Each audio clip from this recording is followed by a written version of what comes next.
Ayan po, at kamusta na po kayo mga minamahal kong mga subscribers. Siyempre, kasama na rin po dyan yung mga followers at mga viewers natin. At kumusta po ang buhay-buhay? Sana po ay siyempre nasa mabuti kayong kalagayan lagi at ligtas sa anumang uri ng kapahamakan, ligtas sa anumang problema sa buhay, at siyempre, ang darating na lamang sa inyo ay swerteng walang katapusan. Ayan. At dito po ngayon ay mukhang hindi lamang po mukha, kundi talagang makukulong na naman po ito si si Bong Revilla. At ito na nga po, walang kadala-dala. Imaginin mo, hindi pa nga yata niya na ibabalik yung dating 125 million na pinababalik sa kanya ng Sandigan Bayan noong unang kaso niya. Ngayon na naman, mayroon na namang kaso at maisiserve na sa kanya yung warrant of arrest. Maraming mga warrant of arrest dito ngayon. Ha? So, talagang walang kadala-dala. Ito lang po ang masabi ko. Ay paano madadala itong mga animal, mga bullshit na mga magnanakaw ng politikong ito? Ha? Una, pag ikinulong nyo yung mga hayop na yan, ay nandyan lang, hindi naman nakakulong eh.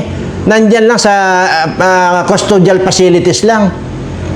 Ay bakit hindi nyo ngayon isama yan doon sa mga kriminal? Total mga kriminal itong mga ito. Tingnan ko lang. Yan ang problema eh. Kagaya dati na-enrally na yan. Jinggoy na yan. At saka itong si Bong Revilla na yun, na makulong. Abay, may sarili po silang kwan. May sarili silang mundo. Napakaganda pa nga ang buhay nila ng mga putang nanto. Nandiyan pa yung magpaparte-parte pa sila dyan sa loob ng kulungan. Paano madadala? Anyway, yan po yan. Ito ngayon, itong si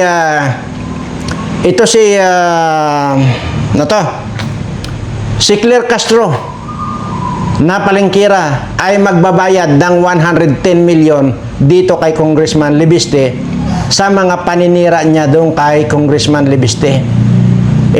Sinampa na po nila yung libel case dyan sa kay Claire Castro na ito. Kaya at yan naman po ay pinagbabayad nila ng multa na 110 million itong si Claire Castro. So aywan natin.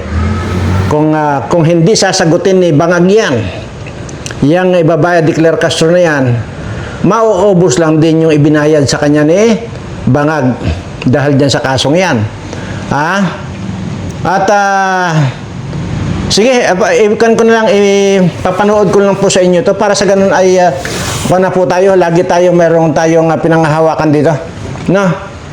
Para malaman lang po ninyo. Ayan, oh.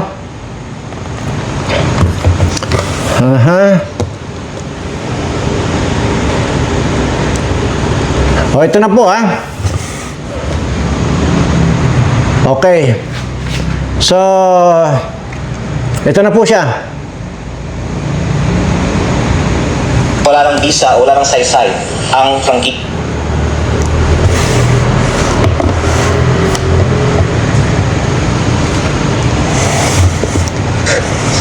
Yan. Okay. Magandang tanghali po sa inyong lahat. Unang-una, nais ko pong pasalamatan ang bayan ng Balayan sa pag-host sa atin ngayong araw na ito. At tayo po ay kakagaling lamang sa Regional Trial Court ng Balayan para magsampa ng kaso laban kay Yusek Claire Castro dahil sa kanyang pagpapakalat ng fake news. Yan. Tayo po ay nagsampa sa tulong po ni Attorney Topacio ng kaso kay Claire Castro for libel. Yun. On her libelous statements tungkol sa aking solar power business. Uulitin ko lang po, nagsampa po ako ng libel case kay Yusek Claire Castro para sa 110 million pesos in damages plus attorney's fees. Ito po ay civil case at hindi criminal case dahil hindi ko naman po nais na masaktan si Yusek Claire Castro. Nais ko lang pong depensahan ang pangalan ko dahil sa kanyang pagpapakalat ng fake news tungkol sa akin. Nais ko din pong linawin na hindi po natin kalaban ang administrasyon at si Yusek Claire Castro lang po ang ating kinasuhan. Pero ayon po sa advice ng ating lawyer, si Attorney Topacio, si Yusek Claire Castro ay pwedeng kasuhan din ng cyber libel o criminal case. Pero dahil ayaw natin masaktan si Yusek Claire Castro, 110 million pesos in damages na lang po ang sinampahan po natin sa kanya at ayaw natin siyang makulong pa. At pag-aaralan natin po ang ating mga susunod na mga hakbang pa sa kanya at sa ibang mga nagpapakalat ng fake news. Ubos ang pinagputahan. Ika nga sa Batangas, ala, ay ineng, ay ubos din ang iyong pinagputahan pagka ikay nagbayad ng 110 million dito kay Congressman Lebiste. Ay ikaw itong napakagaling mag-fake news. Tapos ngayon, ay dinasampahan ka ngayon ng libel case na magmumulta ka ng 110 million. Ala, ay nasayang yung nasayang yung laging nanggagaling ka sa kwarto ni Bangag. Aba, ay ala naman ikaw, Claire. Ay sabi ko na nga ba, yung pagmumukha mong yan, at ay abugada ka daw. Eh ikaw naman pala parehas ni Gadon Bobo. Ayan, ang papalabo, Claire. Aray na. Sa iba't ibang mga issue na nakikita naman po ng taong bayan ay nagpapalihis lang ng usapan mula sa tunay na issue ng korupsyon sa DPWH dahil si Yusek Claire Castro po kasi ay nagsimula ng kanyang mga vlog episodes tungkol sa akin. Baka mga 15 na po ang kanyang mga episodes tungkol sa akin, tungkol sa kung ano-anong mga issue. Nung una, tungkol sa Cabral Files, tapos yung prangkisa na sinabi niyang binenta ko na hindi ko naman binenta, tapos yung ibang mga kontrata sa DOE na hindi naman na po sa akin, at kagabi nga po, hindi lang isa, dalawa ang kanyang episodes sa kanyang vlog tungkol sa akin. In fact, in some ways nakakatuwa na she cares so much about me na ang dami na niya pong content tungkol sa akin, pero sana naman po purihin niya ako, huwag niya akong i-criticize dahil lahat po tayo ay para sa good governance at laban sa korupsyon. Sana katulad ng mga iba na kakampi din natin laban sa korupsyon, magtulungan na lang po tayo para ma-achieve ang mga layunin ng administrasyon na wakasan ng korupsyon sa DPWH.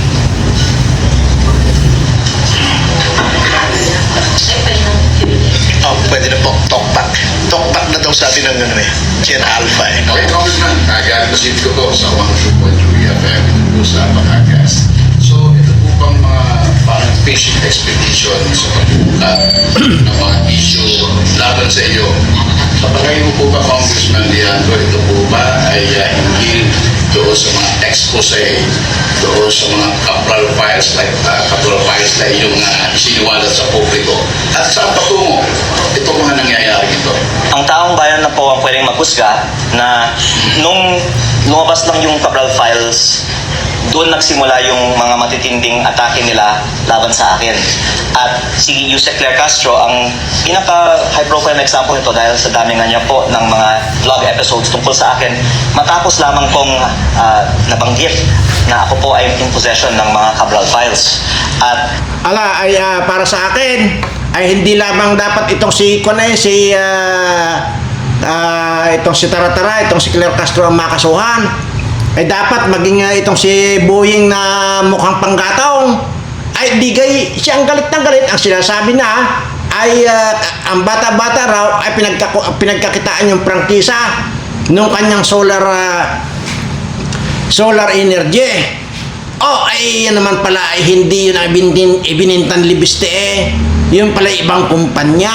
Ay aba, hindi arang si Boying, kaya ito'y nagmumukhang panggatong na dahil nga ito'y pare-parehong mga fake news aring mga nandito sa bangag administration. Abi, ano nga bang aasahan natin mga kababayan? Ay bangag nga di ba? Tuloy. Ang isang dahilan actually na hindi ko naman sinusubukan na kausapin sila na wag na nilang tamaan ako ay nakikita naman ng publiko na hindi totoo ang sinasabi nila at ito po ay diversion lang sa totoong issue. At hindi po ako ang nadi-discredit nila. Dinidiscredit nila ang sarili nila. Kaya pinag-aaralan ko po ang aking mga hakbang at nakita ko actually mabuti pa na magsalita siya kasi wala nang naniniwala sa kanya. Ayun. Totoo. Ay palengkira nga di ka? Palengkira! Mr. Claire Castro. And Ala ay the exact quote. Inamin ni Kong Leviste na he is not the owner of Solar para sa bayan anymore, which has the franchise because he has already divested his shares. He himself is the source. What's your take on this? Ang una kong sagot ko po kay Yuse Claire Castro, sumagot na lang si Yuse Claire Castro sa korte. Ayun. May kaso na po kami. At ang direkta ko naman po sagot para sa kaalaman ng publiko ay ang pahayag po kasi niya ay binenta ko ang kumpanyang Yan. may prangkisa sa Meralco kaya nagkapera ako daw dahil sa prangkisa. At hindi ko po binenta ang kumpanya na may prangkisa. Ang kumpanyang binenta ko ay ibang kumpanya na ang main asset nito ay lupa sa Nueva Ecija. In fact, pinapasalamatan ko po si Pangulong Bongbong Marcos na siya po ang naging guest of honor sa groundbreaking ng proyekto ng kumpanya na itinatag ko. Ito po ang nagpasok ng pinakamalaking foreign investment sa buong Pilipinas sa taong 2025 at sa ngayon ay nag-i-employ ng mahigit 10,000 ng ating mga kababayan sa Nueva Ecija. Tama, Kaya hindi tama. din po totoo na hindi po ako nag-deliver sa aking mga kontrata. Binenta ko po ang aking kumpanya at yung may-ari ng aking kumpanya, majority stake ngayon, ay nagpapatakbo ng aking kumpanya at matagumpay po ito kasi ito nga po ay pinupuri ng administrasyon. Baka pati si Yuse Claire Castro, pinuri na niya po ang proyekto ng kumpanya na binenta ko. Kaya pero ang point po dito is parang naliligaw si Yuse Claire Castro sa daming mga kumpanya ko kasi yung aligasyon niya, binenta ko yung kumpanya na may prangkisa, yung binenta ko, hindi yung kumpanya na may prangkisa. Yung kumpanya na may prangkisa naman, ito po ang nasabi ko ng status. Yan Ito po ay napakabata po ito. Noong 2016 po ito nang naging panauhing pandangal niya nung sa nagsalita po tungkol dyan sa kanyang solar company ito, si President Duterte. At that time po, 20 years old lang po yan.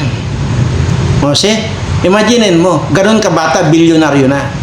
Yun po yung sinasabi ko. Kaya ngayon, wala po siyang tigil sa pag-expose kasi alam niya, ramdam niya na hirap siya magpayaman na pinagpawisan niya, tapos ito lang mga politikong, mga congressman at saka mga senador na ito, nagpapayaman lang na hindi man lang pinawisan itong mga buwaka ng enang to. Ito, nagpayaman. Pero sarili niyang talino. Sa kanya nang galing na talagang sa dami ng kanyang kumpanya ay nalilito na itong si Claire Castro. Ayan. Sa totoo lang po, kahit tanongin nyo, marami po sa mga solar panel nila galing po Korea. Ngayon, nung galing Korea, ano naman kinalaman Mr. Verana nung galing Korea? Wala po ba kayo natatandaan? Yun pong mga materyales nanggagaling sa Korea, dito dinadala sa akin at dito namin minamanufacture. Dito namin binubuo yung mga solar panel. Pagkatapos po niyan, isi-ship po namin ng Korea. Kaya pag mayroon na nag-order yan, ibig sabihin, yan ay imported na galing Korea pero dito gawa sa amin. Ganun lang po yan. inaprubahan sa 2019. At may dalawa pong provision ang prangkisa. Una, para mag-operate, kailangan ng implementing rules and regulations. Pwede pong tignan ang batas na ito mismo. At ang DOE po ang dapat maglabas nito at walang inilabas na IRR ang DOE. Pangalawa, ang franchise na nakalagay naman na kung hindi mag-operate for 2 years, ito po ay ipso facto revoked. Ano, attorney, ang ibig sabihin ng ipso facto revoked? By its very fact, automatically. Okay. So, tumigil. Ayan po, pero mahaba pa po kasi ito. Kung ito po ay ipi-play ko lang, napakahaba pa po niyan. So wala na po tayong magagawang komento. So ayan po yan. 110 million ang sigurado ng babayaran ni Claire Castro. At ito namang si Bong Revilla, sigurado na po na kulong na naman ito. At susunod na po dyan si Jinggoy at saka itong si Joel Villanueva. Napatunayan na po yung nagkasabuatan sila ni Bryce Hernandez saka yung isa pang alipores ni Bryce Hernandez na nagsabuatan niya sila ni Bong Revilla. So yun po sinasabi ko na walang kadala-dala itong mga magnanakaw nito. Palibasa, kahit nga makulong itong mga animal na ito, aba, maganda pa ang buhay nila sa kulungan. Kasi may special po special na kulungan po sila. Hindi naman subukan nyo na ihalo yan dyan sa mga kwan. Mga ordinaryong preso. Bakit? Yun po ang mali sa batas natin. Kapag ka itong mga putang inang mga congressman na mga magnanakaw at mga senador na mga magnanakaw, ang nagnakaw, kung makukulong man sila, ay separate sila doon sa mga ordinaryong tao. Yan po ang problema sa batas natin. Dapat ito mabago na Pagkakulong ka, kulong ka. Kung saan yung ordinar, doon ka. Puta. Ang titindi ng mga pagmumukha nitong mga ito. Matitindi. At grabe, ang tindi ng mga kakapal ng pagmumukha nitong mga hayop na ito. Nakakaharap pa sila sa tao. Imaginin mo naman. Yung nagnakaw, yung sinasabi ko nagnakaw ng mangga. Actually, hindi po masabing nakaw yung kasi siya rin daw po ang nagtanim noon. Ang naging problema lang, yung tinanim niyang mangga na sakop nung tawag dito, nung pinasukat yata, nasakop nung kabilang may-ari yung puno ng mangga niya. Okay, so ibig sabihin siya ang nagtanim. Hindi na nga lang nasakop nung lupa niya. Ibig sabihin lumabas na sa lupa niya, pero siya nagtanim. Nung namunga, kumuha ng ilang piraso, nakita ng may-ari ng lupa, dinimanda, kulong yung matanda.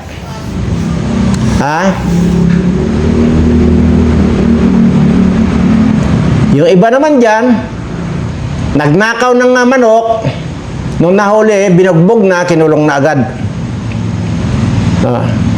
Pero itong mga putang inang mga politikong to, bilyon-bilyon, trilyon-trilyon ang mga pinagnanakaw nitong mga ito. Ang kapal daw ng mukha na haharap pa sa tao at iimbestigahan pa daw kuno diyan sa Senado at saka Kongreso, kailangan daw maibigay pa ang due process. Pero yung nagnakaw ng manok, wala ng due process, kinulong na lang. Ito may due process ng mga bullshit ng mga bilyon-bilyon kung magnakaw. Ito yung mga ginigilitan. Sabi ko nga, ito napakasarap gilitan itong mga ito. Sabi ko nga, Lord, kahit na isang buwan lang, ako bigyan mo ng pagkakataon. Hindi ko kailangan ang tapusin ang termino kung sakali. Or kahit na mabigyan ako ng mga susunod na presidente ng pwede ako makakilos na para gilitan ko lahat itong mga magnanakaw nito. Sisiguraduhin ko sa inyo mga kababayan, wala akong ititira. Ultimong mga anino nito mga ito susunugin ko. Tandaan ninyo yan. nakakapanggigil. Sobra ang kakapalan ng pagmumukha nito mga animal ito. Sobra. Kaya, ayan, dito wala silang kwan dito eh. Akala naman ni Claire Castro, bumirada si Claire Castro, na naniwala si Claire Castro doon sa sinasabi ni Remulla na mukhang panggatong, na pinagbili na yung prangkisa, yung may prangkisa ni Libiste. At gumawa ang bata. Sabi nga, di ba, ni panggatong na ang bata-bata raw gumawa ng pira. Oh, yung pala, tinanggal na pala yung prangkisa noon pa. Wala na. At saka hindi yun ang kumpanya bininta ni Libiste. Oh, di fake news. Oh, umayon naman ito si Claire Castro na pare-pareho ng mga bobo. Ay kagaya nga nitong kwan. Remulla na mukhang panggatong na ito. Sinabihan lang siya ni Erwin Tulfo, I am right, Mr. Secretary. Yes, sir. Yung sometimes, you have to bend the law. Mga ulol kayo. Bullshit kayo. Yan ang sinasabi ko. Palibasa walang mga utak itong mga animal na ito. Wala talaga mga utak to. Kaya ganyan. Basta lang bumirada itong si mukhang panggatong na ito na hindi muna nagre-research kung yung bang sinasabi niya ay makatotohanan. Tapos sinundan ni Claire Castro. Ay ngayon, Claire Castro, magbabayad ka ngayon ng 110 million. Sayang. Obos ang iyong pinagputahan. Obos. Puta ka.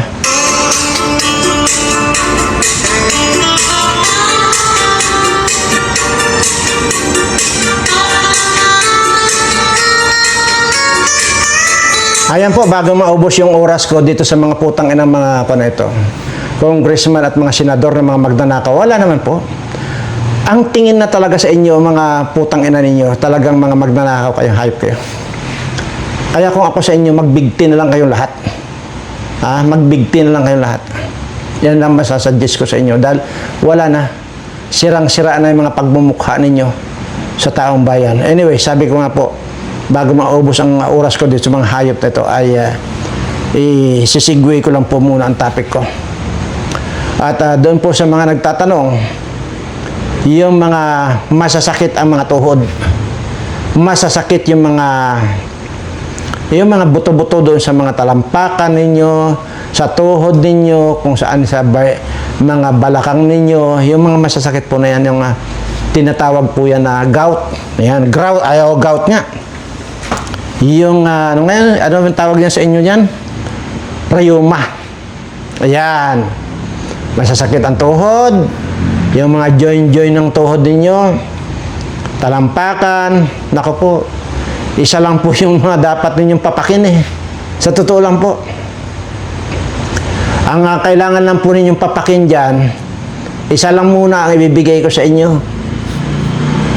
Either bunga or dahon ng ampalaya. Yan po. Yan po ang ugaliin ninyo. Huwag po kayong magpapawala niyan.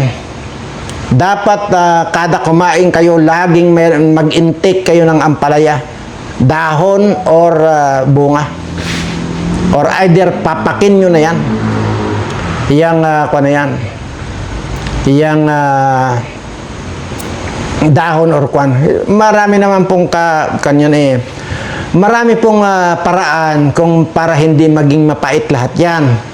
Yung bunga po, tuturuan ko kayo. Sasabihin nyo mapait kasi. Tuturuan ko kayo ha. Yan po, yan de bunga. Gayat-gayatin nyo lang po yan. Tapos ilamas nyo lang po sa asin. Lamasin nyo lang po sa asin. Banlawan nyo. O ayan. Ikwan nyo na po yan. Marami pong pagkukan yan. Gagamitan yan. Pwede nyong haluan ng itlog. Pwede rin nyo pong kanyan, parang ampalaya con carne. Ayan. O, tingnan nyo. Alam ko yung ampalaya con carne. Kayo, hindi nyo alam. Oh. Yan po yan. Ibig sabihin, ang palaya na may halong karne. Ayan yon. Para hindi masyado mapait. Yun pong dahon, para po epektibo talaga, kung kayang-kaya nyo naman, sabagay madali lang lunukin yan eh. Mag-blend po kayo, i-blender ninyo yung dahon or talbos ng ampalaya. Mas maganda, i-blend yun lang po. Tapos, araw-araw, mag-take kayo ng, kanin nyo po, partihin nyo sa 3 yung isang baso. Yung isang basong blend na, yung katas na ng dahon ng palaya. Mag-blend po kayo ng isang baso. Tapos, i-divide nyo sa 3. O, yun. Kung na po yan eh. Ganito, pag hawak nyo ng baso, walang abog-abog, lagukin nyo ng lagukin na walang kanyan, pasubali. Huwag nyo nang amoy-amoyin o lasahan. Lunukin nyo nang lunukin. Ganun lang po yan. O yan. Yan po ang pinaka-epektibo na maibibigay ko sa inyo. Alam nyo? Kahit na ngayon, magbibigay ako ng challenge sa inyo. Kahit na pumunta kayo dito sa, wala kayong makikita na yung iika-ika ako sa paglakad. Napakaganda ng kondisyon ng yung talampakan ko, ito, buto-buto ko dito sa binti, yung mga ganon. Wala pa akong nararamdaman sakit. Samantalang, 177 years old ko na. Ngayon, para po sa kaalaman ninyong lahat, ikukwento ko lang po ito. Aywan ko lang kung hindi ako na naginip. Bahala na kayo. Kung itong kwento ko ito, kung panaginip ba ito, hindi. Ito lang po, para lang pong lumawak lang po yung inyong imahinasyon. Yan. Yung imagination ninyo. One time, nung nakasakay po ako sa aeroplano dati, ay basta ang taas yata yun ay nasa 3,000 meters below the ground. Ang aeroplano. Alam niyo, tumalon ako. Pagtalon ko, patayo. Pagtalon, bagsak ako. Talon. Hindi man lang, wala man lang ako naramdamang sakit sa tuhod ko o sa talampakan ko. Ganon kaganda ang resulta ng dahon at bunga ng ampalaya. Imaginin mo. Kung yun lampas ulap yun Tumalon ako, patayo. Ay, bumagsak lang. Hindi man lang ako nasaktan. Ayawan ko lang kung yun ay panaginip. Ayun po, pinapalawak ko lang po yung inyong imahinasyon. Ayan. So ngayon, hindi po kagaya ni Kwan, pero ito po ang matindi. Noong saan ba pumunta itong sina Kwan? Sina Butod. Ito, mga pamilya Butod. Saan ba pumunta dati? Basta, pumunta ko saan? Sa abroad yan. Alam niyo po ba, na disgrasyang nahulog sa aeroplano itong si Butod? Disgrasyang nahulog yan. Siyempre, ang taas ng hinulugan. Alam niyo po ba ang unang bumagsak sa kanya, yung kanyang tiyan. Pero hindi po siya pagbagsak, nagpagulong-gulong lang siya. Kasi nga po, ang nagsalba sa kanya, yung kanyang butod.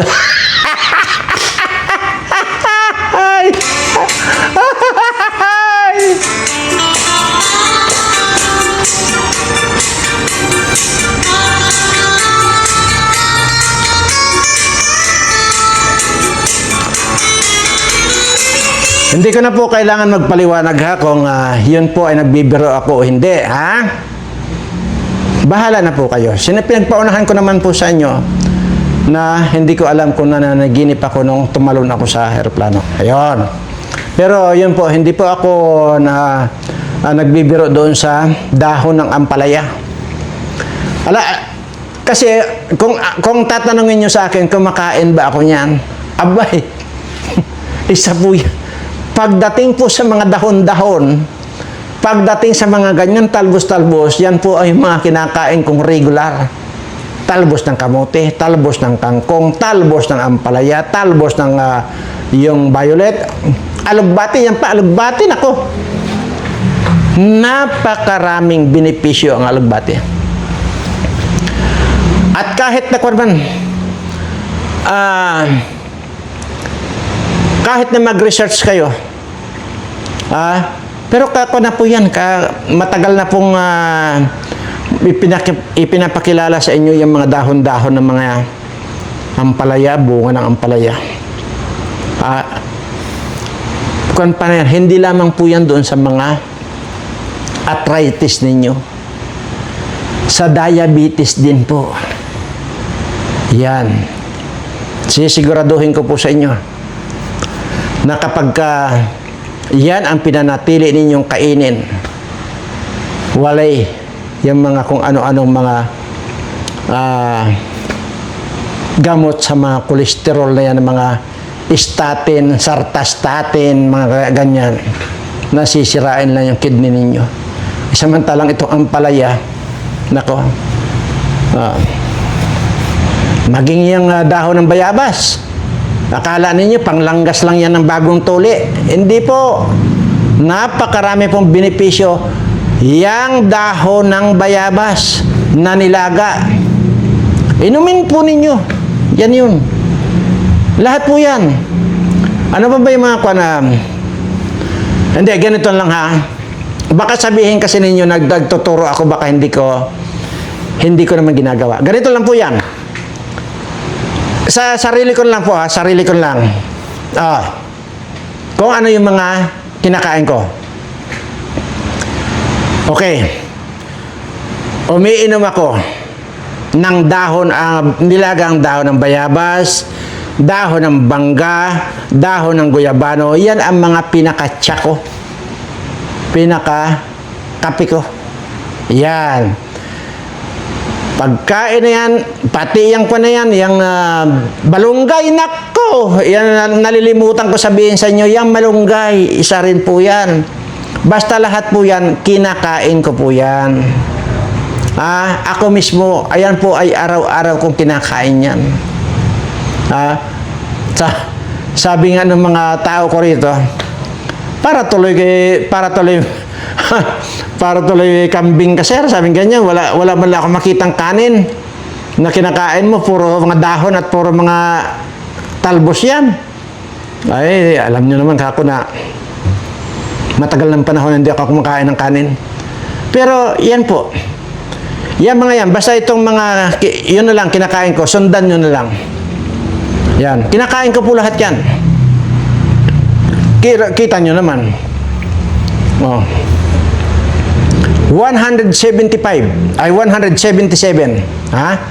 Pero makikita nyo, ayan yung 100, tumingin kayo ng mga 80 anyos or 75 years old na mapalalaki, mapababae. Yun na lang 75 or 80 years old. Tingnan nyo itong ganito na. Ito, di ba nakalawit na yan? Nakalawit na. Gumagalaw-galaw na yan. Yan Kahit ganyan nila. Tingnan nyo ako. Mayroon ba nakalawit? Mantala 5 years old ko. Yan po ang sekreto ko. Kaya, kasi kung basta ituro ko na lang sa inyo, baka sabihin nyo na, hindi naman totoo yung tinuturo nyo. Yun na lang. Sinasabi ko, yan mga yan kinakain ko hanggang ngayon. Iba na ba? Lalo niya sa probinsya. Abay, napakahusay po yan sa mga maglinis ng dumi sa kidney. Mga bato-bato na yan. Napakahusay po yan. Lahat po yan. So, napakaswerte nga sabi ko yung mga nandyan sa sa probinsya ngayon. Kasi kagaya ko, ay nandito ako sa Mindoro, ay lahat po yan mga kinakain ko, talaga nagpapatanim ako. Yung mga tubig-tubig na saging na yan. Kaya po ang lawak ng pataniman ko rito ng saging kasi hindi naman ako nagbibinta. Yung bunga, yan yung mga pinamimigay ko. Hindi po ako nagbibinta. Pinamimigay ko lang po yan. Yung iba, tinatabas ko, ginagawa ko ng balon, sinisip-sip ko yung nakikreate niyang tubig doon. Yan po lahat ginagawa ko, kala niyo. Minsan, pagka makita nga ako ng mga tao minsan, lalo na yung sekretary ko, gumaganyan-ganyan pa kung nagpapapak ako ng yung dahon ng ampalaya. Nako, gumaganyan yung sekretary ko. Ang pait daw nun. Mapait kung nanamnamin mo, mapait talaga. Maging yung yung malunggay, mapait din po. Pero bakit mo nanamnamin? Huwag mong namnamin. Halimbawa, yung 1/4 sa baso. Para ka lang nagtatagay. Magtagay ka ng, para ka lang nagtatagay ng kwan. Inumin mo diretso. Huwag mong lalasahan. Ganun po ang sekreto. Pag nilasahan mo, hindi mo nga magugustuhan. Kasi pag nakapasok naman yan, nalunok mo, wala na. Konting, sunod mo lang ng konting tubig yan, wala na. Kung may, hindi mo pa rin kaya, candy, sundan mong candy. Tapos ang kwento, na-intake mo na yung magpapagaan sa katawan mo. Lahat po yan. Lahat po yan ay mga tinitake ko lahat yan. Sige nga. Bakit ngayon? Bakit nauso yung mga, lalo na dyan sa Manila, Nung pumunta ako dyan sa Manila, may nadaanan akong bakery. Yung pugon. Pugon nakalagay, pugon. Bakery, yan Tapos ang siniserve nila, pandesal ampalaya. Ay, pandesal malunggay. Malunggay pandesal. Saan sila nakakuha ng mga idea niyan? Yan po. Ganun lang po yan. Sabi ko nga po sa inyo, wala na po kayong hahanapin dito sa mundong ito. Lahat po ibinigay natin. Ibinigay na sa atin ng ating Panginoon. Lahat po yan. Wala pong lason, ibinigay po sa atin. Kamandag, ibinigay po sa atin. Dito sa amin, mayroon pong kahoy dito. Tagain mo lang yung kwan, tapos lagyan mo ng sahod. Yung dagta nun, tutulo na. Kukanin mo yun, sasahurin mo. Ipa-process mo yun para ng kwan yun, para ng para ng kamandag ng cobra na yung laso na yan. Ang iba ito, ginagawa dito, pag na-process yan, yun naman yung gagawa sila ng kwan, ng parang may sima na pako. Ibababad nila doon sa prinasis nilang dagta ng kahoy na lason na yon. Tapos yun ang gagamitin nila ng panghunting ng mga kwan, yung mga ngaso. Yan. Ganyan po. Pero dito po sa lugar ko ay dito sa mga nasasakupan ko talaga, pinapabantayan ko po itong buong kabundukan na ito dahil ayaw ko pong mapasok ito ng mga ngaso, dahil gusto ko po rito dumami yung mga hayop na yung natural na hayop. Pero yung mga hayop po na ito ng mga congressman, hindi ko po pinapayagan na tumungtong sila rito.